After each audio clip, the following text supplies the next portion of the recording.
Hi, everyone. Welcome to My Digital Tattoos question and answers with our co-founders, Erica Pelavin and Gloria Moskowitz-Sweet.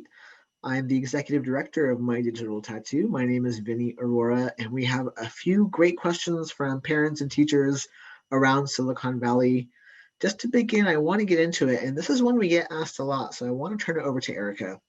Erica, this comes from a parent of a ninth grader at Homestead High School in Sunnyvale. And the question is, what's an appropriate amount of time for games and YouTube every day? I am super glad that you asked me this question, and I know why you did, because I'm the mom of two gamers who spend a lot of time on their games, and there have been many times when I'm worried about overuse.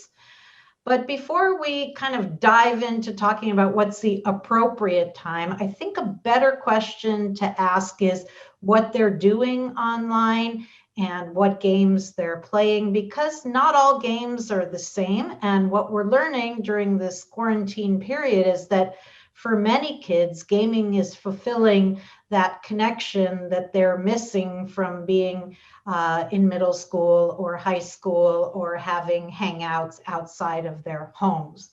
So when we think about how much time they should be spending, I guess I'm thinking, is it productive time? Are they meeting people there? Are they talking with their friends? Are they strategizing? Are they joining communities of people that are like-minded and having fun?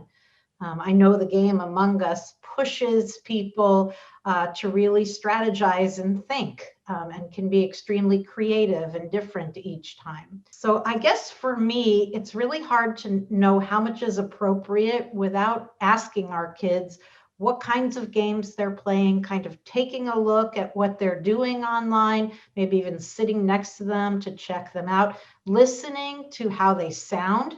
Is the behavior toxic and rageful, or do they sound like they're having a whole lot of fun? So for me, I think that only you know if it's closing down their world and it's making it hard for them to pay attention at school, if they're getting distracted by games during the day when they're supposed to be doing other stuff, or it's impinging on family plans. So I guess we all have to make our own mind up about appropriate time. But for me, I would say really pay attention to what they're doing in the gaming, because it could be that they're relaxing, that they're hanging out, that they're meeting new people, that they're chatting, and that it's really a time to decompress. Thanks, Erica. That first question is about like boundaries and setting limits. I have a follow-up question for you in that same vein, but Yeah. it's about a different area. This parent asked, and this is also a parent of a ninth grader at Homestead. This comes from Chris. The Uh-huh. question is, should we give kids a weekly budget? And if so, how much? And do we let them decide how to use it? Yeah. So this is a really complicated topic right now, because our kids are getting all of their needs met, or many of them, with their friends in the outside world through technology, because we're not meeting in person for most kids. So it is really hard to think about budgeting screen time when we could do it before then, maybe a little bit easier.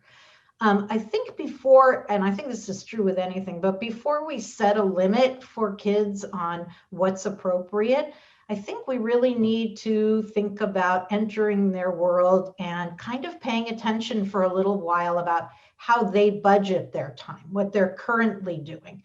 And then once we can do that and sort of take an accounting of where they're spending their time, what apps they're in, whether they feel good when they're in those apps, we can involve them in the decision-making process about creating the weekly budget.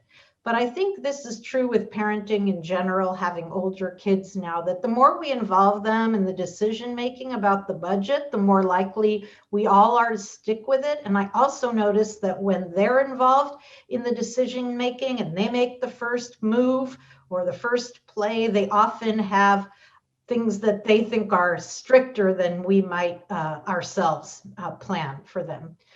I think we can take some of what they're doing in their weekly budget and make it a family activity, perhaps watching together YouTube as a family, or checking out their favorite influencers, or watching a show together, because I think that budgeting really is going to come once we get a full accounting of where we're spending our time and how it's making us feel and why we are on those sites.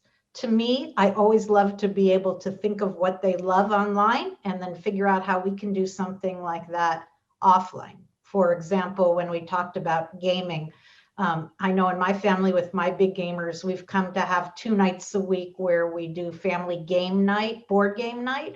And so they're still getting that competitive, interesting strategy play, but we're doing it in the home. So that's what I say about budget. It's really hard, but I want everyone to remember that for most of these kids, they're getting their social life through their technology. They're getting their relaxation. They're getting their news. They're getting so much online. So really taking an accounting and rather than just thinking everything they do is a waste can be really helpful. Erica, following up on that idea of family time, any recommendations of what you're hearing that parents and caregivers can watch with their kids on Netflix or the other streaming services? Yeah, so I think one of the best things to do is to ask your kids if there's anything they're interested in watching that they think you would like. There are lots of fun things to watch, but every family has different interests, whether it's a med show or anime, or whether you want to help each other learn about some documentary that you're interested in. I know My Digital Tattoo put out some recommendations from our teen advisors about things to watch with your family. The thing I love about Netflix and the other streaming services are that you don't have to just sit and watch it with your family and make it like forced family fun, but you can certainly watch in parallel with each other. You can watch at different times. But then you have characters to talk about and story plots to talk about. So it can really be a way of learning about your kid and their interests. Thanks, Erica. Gloria, this next question is for you. It's actually from a teacher at Monte Vista High School. This person's a 9th grade teacher, and they have a really thoughtful question. Let me read it. I find students chatting on separate windows while the class is in session. Their reasoning is that it's the only time that they get an immediate response from their friends. It's spontaneous chatting. During other parts of the day, they send text messages but receive responses later, and it doesn't feel quite like chatting. Grades aren't suffering, but it does feel disrespectful to the teachers and reducing their interest in learning, and perhaps students should not get used to such behavior. This teacher understands that these kids and young people are craving social interaction. Is it possible for schools to have chatting and socializing breaks for, let's say 15 minutes during the school hours? At this age, they seem very averse to the idea of Zoom hangouts, but they like the idea of chatting with their friends. What solutions could you suggest, given these freshmen really haven't been to their schools on site one single day this year? I love this question. I mean, there are so many pieces to this question that I want to dissect and pull apart. First of all, I want to say to this teacher, you really do get what's going on for kids. They are yearning for this connection and they are not getting it. And so they're trying to find it where they can, and they're trying to find it in a place where there's context and where it makes sense. And it's very similar to what we're all feeling. A Zoom conversation that filled us at the very beginning of this pandemic 10 months ago, it's a long time, and the life of a student is an incredibly long time, worked. I mean, we were hanging out. We were having cocktail parties. We were wanting to have dinner with each other and chat. We are not so much interested in that anymore, and our kids are way done with that. So the reality of connecting when there's context makes a lot of sense. In a classroom setting, when kids can kind of banter with each other, perhaps there's something that's funny that happened, or perhaps when a teacher said is amusing or confusing, or there's a question about an assignment, there's a reason to have that conversation. And what we're hearing from kids as well is after the fact, it kind of feels weird. It doesn't make sense to them anymore. And it feels almost a little embarrassing, like there's not a whole lot to say. We've also heard from kids that over time in this pandemic, there's less and less to talk about. When you're connecting with someone and it's sort of a a staged connection. What are you doing? The same thing I did yesterday and the day before and the day before doesn't feel that great, which is why we're seeing kids pulling away from Instagram and other social media platforms and moving more towards gaming, more towards TikTok, because there is something trending and changing and happening all the time, and that feels interesting to them. Mm-hmm. So I just want to appreciate the fact that this teacher really understands this reality. The other part of it that I want to talk about too is the fact that it isn't behavior we want to see our kids do all the time. There is a feeling of it feeling rude and perhaps disrespectful. And I can speak to it as a parent and as an educator as well. I can feel when someone has literally left the room. I can feel it with my own kids when I call them and I'm talking with them, and I can even hear it in their voices when they're multitasking. I can see it when I talk to them, even when they're looking at me, because you can just feel it. And so my initial response is I kind of pull away a little bit, or perhaps I want to get off the medium that I'm on with them. But the underlying response is feeling like a little dismissed. And I think that that's an important conversation to have. I think we as parents need to have that conversation with our kids. We recognize the need for connection. We're yearning for it, and we want it to be authentic. And yet, when we multitask, there are numbers of things that go on. One, we're not holding the information the way we should be, and we know that, even if we think we're really great multitaskers, and our kids are way better than we are. And two, it does feel a little rude and dismissive to the person that's on the other side, and they know it. They know it when it's happening, particularly an educator, and I would say parents and friends really know it as well. So to me, this is a great, important conversation to have with our kids, and to have this conversation early on. It isn't about blaming or shaming or telling them what they should do and what they shouldn't do. It's about saying, this is really hard, and let's talk about it. Help me understand how you're feeling with it, and let me take you into how I'm feeling with it as well. We've often heard kids say that they don't think their parents ever can possibly understand what they're experiencing.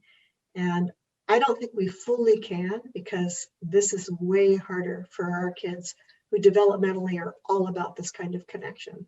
But we do get how difficult this is, because it's been difficult for us, and we do watch our kids struggling as well. But I think it's important to open up this conversation, to listen first, to listen for strategies and what they're sharing, and to not just move into that quick advice zone that we often move into as parents, because they dismiss us if we do that. To take that time to really listen real carefully.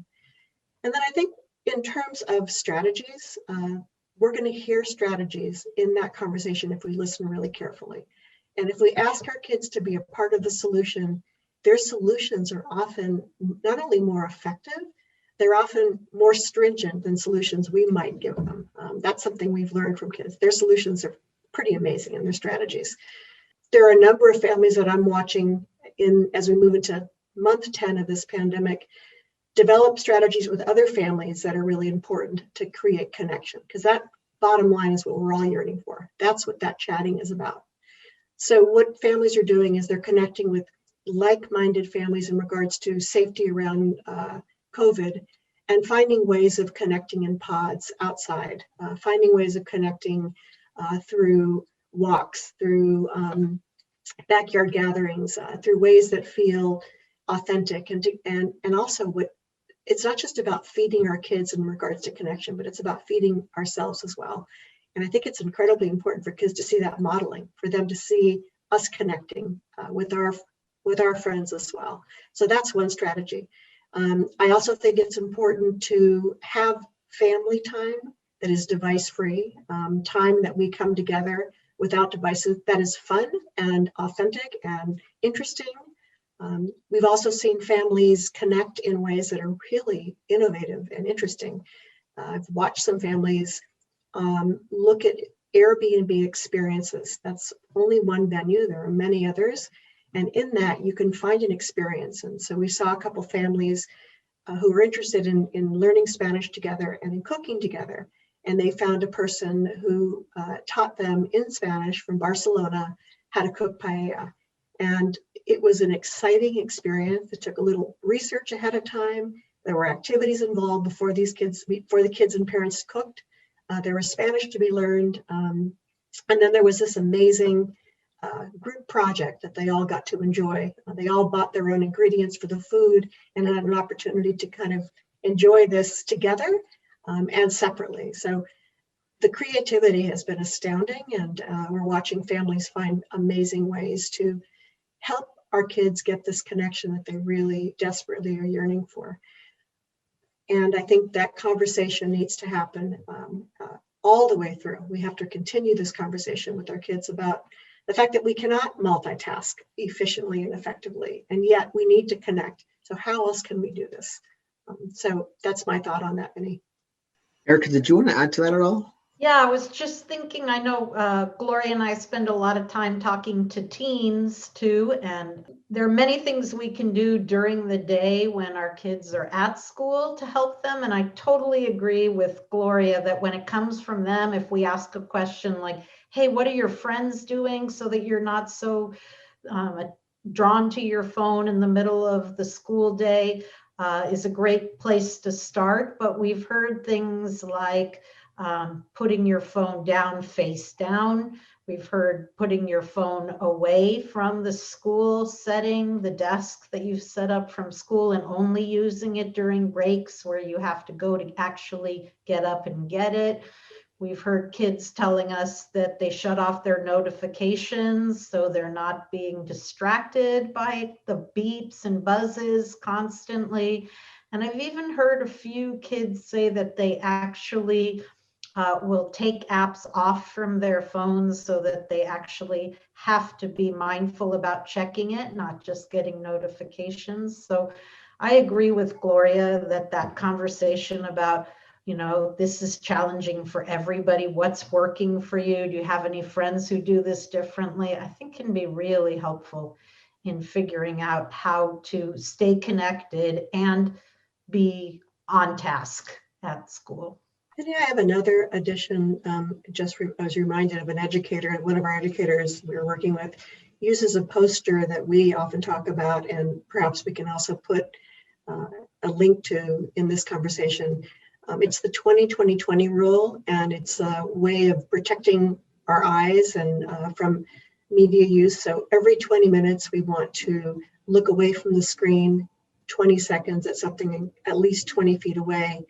And she did an amazing thing where she put her devices 20 feet away, and she actually put it near a stuffed animal that she had sort of on a light. And so it allowed her to kind of look at something and know that, she didn't have her devices right near her, and also allowed her to practice a rule that we know our kids are using as really helping them with their vision, and also helping to work in chunks so that they can focus and then get away and then play for a little bit. And I think that's really important. I also want to add something about play. We need to help our kids find time to play. Mm-hmm. So one of the strategies that this teacher, I believe, talked about, and I've heard other teachers talk about too, as well as parents, is what would it be like to give kids a break in between their classes? They're often going from one Zoom class to another. What would it be like to give them a hall pass or a time pass or a recess? We can call it anything we want. 15 minutes between classes where they could have that chat. And I think that would be really valuable for our kids. I think it'd be really valuable for our teachers as well, an opportunity to kind of decompress after a class and to chat with their colleagues. So I really want to bring that up as a strategy that perhaps schools could look at, and perhaps parents could talk to their schools about. I think it would be really helpful to our kids. Thank you. And I think I love that we had a teacher submit this question. And if your school, whether you're a parent or a teacher or administrator, wants support around this, we can help. You can go to our website and contact us. We've been able to work with so many teachers and caregivers and parents and kids via Zoom. It's been really interesting to hear what the students are saying. I want to go back to you, Gloria, just in terms of other questions. We have a really interesting question that I think is pretty common, and it's again around setting limits. This comes from a parent at Homestead in Sunnyvale, and the question is, is it acceptable or is it overreach to turn off the Wi-Fi in computers at night? It's a great question. It's a question we hear often as well. The first thing I want to say to you as parents is to trust your intuition as parents, to listen to your gut around your child. If you are asking this question or you're feeling this, it's because you're getting a gut concern about your child. A couple of things I want you to think about is, and back to something Erica said earlier, is this opening up your child's world or is it closing it down? Is your child not able to get up in the morning because they've been up half the night gaming? Is your child using the middle of the night not for the sleep that they desperately need, but for connection that they're not getting during the day? So to really assess what's going on, what's happening, and to think about it first, I always love thinking about it first really carefully, talking with my partner or whoever is in your life that you are co-parenting with. It could be an auntie, it could be a grandparent, it could be a partner, but someone that you could brainstorm with and to really think about it very carefully. The other thing I really think is important is to never do it, to never make a decision like that when you're feeling heated, as my kids often call. Like when you're coming in hot, it's often not going to work. If we come in really angry and we're like, okay, there is no Wi-Fi, it's off, and you're not going to get on again, anytime after 5, whatever we might say when we're really upset, not only are we punishing ourselves because we've turned off all our Wi-Fi, it's also a rule that we're not going to be able to stick by as well. So to give it a lot of thought and to come in at a time when you're not feeling heated, and then make it a discussion that you can have with your family. And perhaps the discussion might sound something like this. I'm waking up exhausted, and I'm wondering, and I'm kind of noticing that you are as well. I know for myself that I'm laying in bed and I might be following politics in a way that I wish I wasn't, and I'm up, till 1 a.m, and I'm having a hard time starting my day. So how are you all feeling about this, and getting a discussion going about this? And when your kids are in high school, thinking middle school, high school, to set up a rule for a family that you all stick to together can be incredibly important. Actually, all the way through to a rule where you're modeling the behavior that you want to see. So to be able to say, I think this is getting in the way for all of us right now. So what would be a good time to say we're all going to be off our Wi-Fi, and to just make this a family rule, and to use it as a downtime, because we also want to teach behavior that's sustainable over time.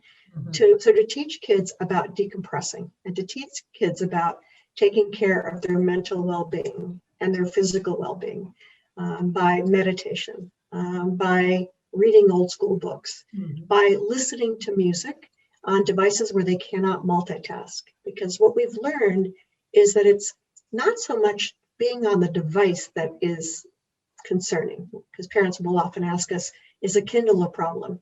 If they're just reading, it isn't a problem. But if they're on a smart device where they can move from one thing to another, it often tricks their brain into wakefulness, mm-hmm. and that becomes the issue that doesn't allow us to have the sleep we need. So not all screen time is the same. We have to look carefully at what is getting in the way. So first the assessment, thinking it through, talking with the person we're co-parenting with, presenting it as something that we need to look at together as a family, and then coming up with a strategy and a solution and trying it for about 2 weeks. I have found that if we throw out something and try it for a day and then it doesn't work and we're trying something else, our kids quickly learn that they can split us as a family and perhaps go to what they would call the easier parent. But if we're all on board and we're all giving it a go, and then we are ready to reassess in 2 weeks and throw it away if it doesn't work and try something else, that's a great way to go. But you got to give it time. You got to give it a chance to implement and to work. And if it doesn't work, there are other strategies that can be really effective as well. So one thing I've often heard kids say is, I need to stay on my device till 1 a.m. because I'm not getting my homework done. So that might be a really important conversation to have about, let's talk about during the day and what's going on. And let's talk about ways for you to get done with school earlier so that you can play and hang out and touch base with friends, so that you can get the sleep you need. And there are really great apps, and I actually would love you to link that one into, Vinny. Some of the strategies, some of the apps that we have seen, and strategies that kids can use and families can use to help them with screen time. So a couple examples are Pomodoro, which is a way of reducing screen time. There are Forest is another app that our kids have used and introduced to us. That's just a great way of paying attention to how much screen time you're using. We will put that in the links for you. And those are great ways that it's almost ways of gamifying and helping kids recognize how much time they're on devices and how to strategize during the day. So depending on the age of your kids, you really want to, again, that thought of moving from manager, where we really manage their time and direct how they're going to be doing it, but you still want to bring them into the conversation. As they get older, you are really bringing them into that conversation and strategizing together as a family, trying on ways that are solutions that your entire family can try. And if it doesn't work, trying something else. And just one more thing I want to say about this too, what we've learned from our kids is the importance of schedules, that our kids are desperately in need of schedules, as we are as well. So setting up a schedule that makes sense for everybody involved. Time to get up in the morning, time to get dressed in the morning, time to get out of bed, to get on your device, that's where we're doing school, a time to get away from it, a time to play. One of the most wonderful experiences I had with kids recently was them teaching me about schedules that they're doing in their home, and how before they can get on a device after school, they have to do something for somebody else for 30 minutes. They have to read for 20 minutes. They have to get outside and move their bodies for 30 minutes. It was just this fabulous schedule that you would think a child might object to, but as they were presenting it to us in the class, they had these big grins on their faces. They were pretty excited about it. So kids like schedules, just like we do as well. Thank you.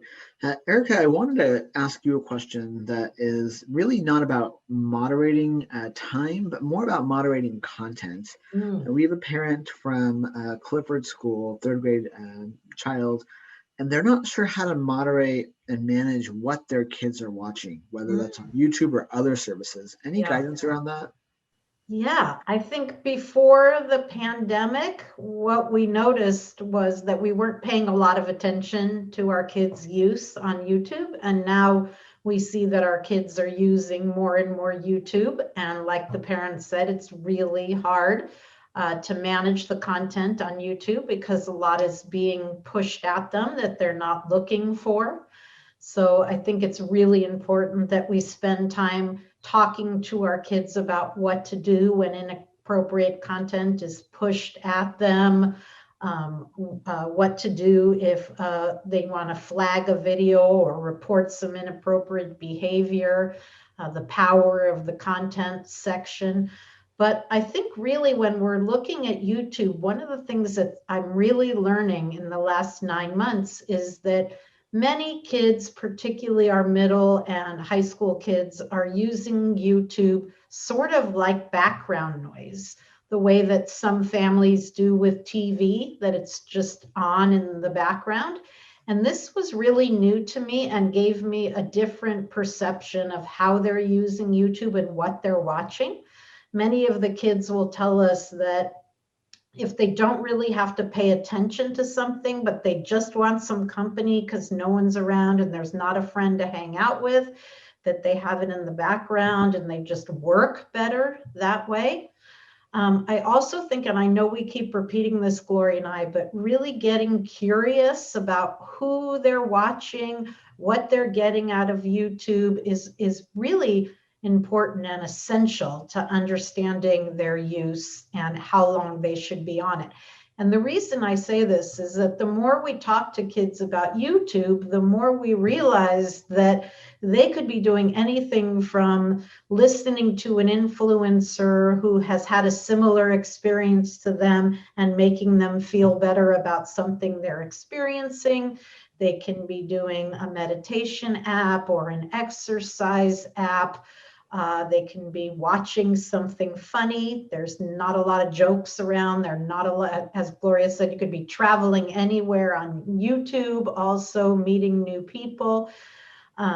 Sometimes I've heard kids say they use YouTube News, and underneath the comments really help them to start understanding a concept. So I really think the more we get to know what our kids are doing on YouTube, and the more important it becomes. And I guess that realization that it's in the background for them and that most of the time they're not paying attention to a lot of it was extremely interesting to me. Of course, for the younger kids, we can put parental controls on there to make sure if you're working at the same time that they're watching, that inappropriate content isn't being pushed their way. But a big reminder that most of these parental controls do not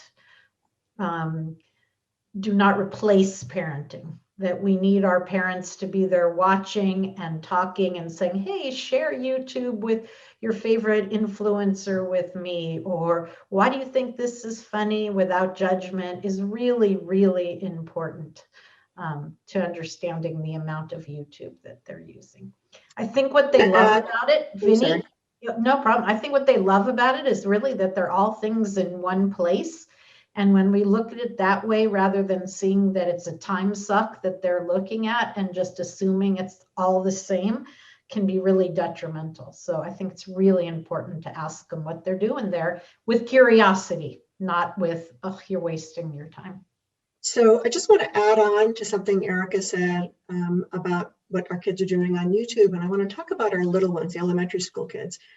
They are letting us know that they are seeing things and experiencing things that are inappropriate, but that they're not telling their parents because they're concerned and afraid their parents are going to blame them and take all of their devices away. And as you heard earlier, the devices right now during this pandemic are such an important part of their connection. So for our little ones, we do want to monitor use. We do want to be aware of what they're seeing. We do want to talk with them about it. We do want to have opportunities where we sit down with them and say, take me into what you love about this and show me your favorite YouTuber and your influencer and teach me all about it, because we want to know what they're seeing. At the same time, we don't want to come in so hot or so upset that they are afraid to ever come to us. The most important thing we can do is be there when our kids see something, and it's often pushed at them. They're not looking for it. To be there so that they will come to us and say, I don't like this. This is not okay with me. And to help them, to get them out of a jam and to process that with them. We want to be there to process things with our kids if they're seeing things that are inappropriate, or if they're in a gaming situation and they're experiencing bullying. We want them to come to us and not say, oh, I'm going to have to go this one alone because my parents are going to take the devices away. So just really wanted to add that piece. I always think a proactive conversation is really good too. Saying, I know that content is going to be coming your way, and I want you to be able to come to me when things are upsetting you or stuff, because that's what I'm here to do, is to help you navigate this. So if something pops up in gaming, which I'm sure it will, or some content you by accident get to and you want to get back, or you were curious about something and then you got too deep, that's when you call me in. And I promise not to overreact. And that might be a time when you need to, as Gloria said, when you're flooded by what they saw, to take a break and walk away, but really be able to come back and make that experience a positive learning experience for them. Thank you. I know that we are, almost out of time, and we have a few more questions.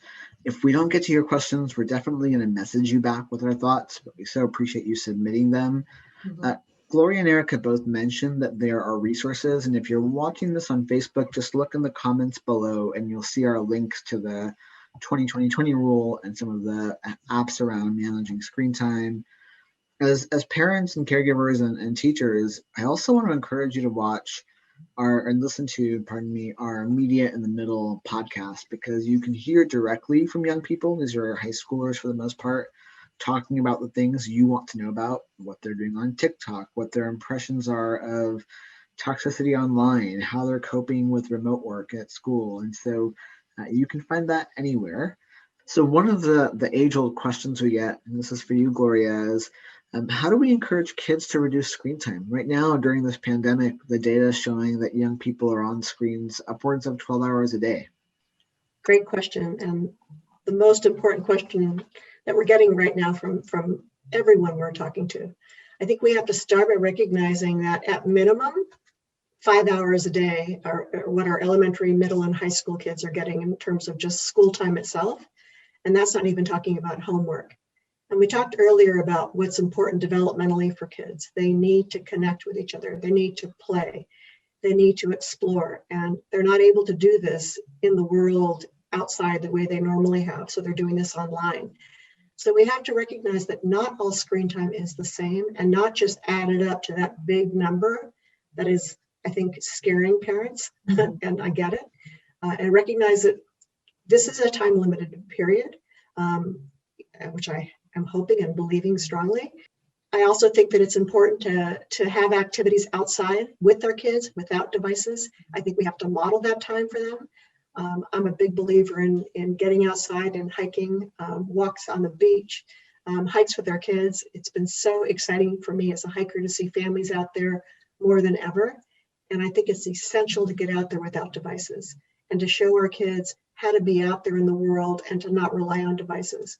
I also love what I'm seeing families do in regards to board games and having fun times with each other. And I love the way families are using Netflix right now. You know, they're watching something together. And again, not all screen time is the same. That's an opportunity for connection and discussion and authenticity that is lovely. So let's not add up the hours. Let's separate the hours and look at what our kids have to do for school and what they need to do for connection.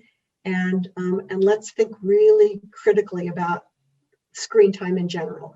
So I just want to kind of put that alarm down a little bit and have families not just look at the number and think, I've got to just get the device away, but separate how our kids are using screen time and recognize that that it's not all the same. Thank you. We are out of time. I want to appreciate all the parents and teachers that submitted questions to us. Again, if you want to look for resources and you're watching this on Facebook, look down below and you'll see them in the comments. Or if you're watching this somewhere else, you can actually go to My Digital TAT2, that's TAT2.org/resources to find every resource we've mentioned, including our infographics and our podcast, Media in the Middle. Erica and Gloria, thank you so much for your time. Folks, if you're liking this and you want to see more of this, please at least love, or comment so that we know we should make more of these. Thanks again. Thank you.